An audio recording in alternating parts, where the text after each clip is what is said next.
অনুভূতি অবশ্যই অনেক ভালো। একজন মিউজিক প্রফেশনাল হিসাবে যখন আমার কাজ অনেক মানুষের কাছে পৌঁছাচ্ছে, মানুষ যখন কাজগুলোকে শুনতেছে, এটা আসলে আমার জন্য একটা বেশি ভালো লাগা। এবং মানুষের যে সাড়া, মানুষের যে প্রশংসা, এগুলো আমাদেরকে আসলে আরও ভালো কাজ করতে অনুপ্রাণিত করে।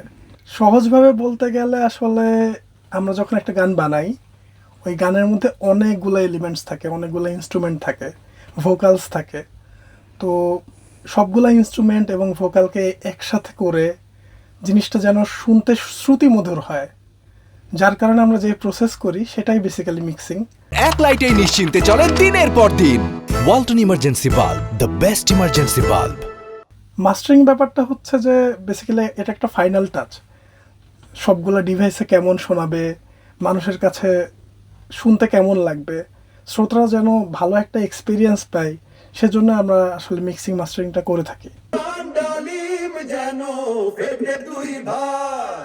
আসলে চাপ তো একটু অনুভব করছি, কারণ সাকিব খান তো বাংলাদেশের যতগুলা সুপারস্টার আছে তাদের মধ্যে একজন অন্যতম, এবং এখানে দর্শকদের চাহিদা অনেক বেশি থাকে, সাকিব খানের ফিল্মের গ্রহণযোগ্যতা অনেক বেশি থাকে।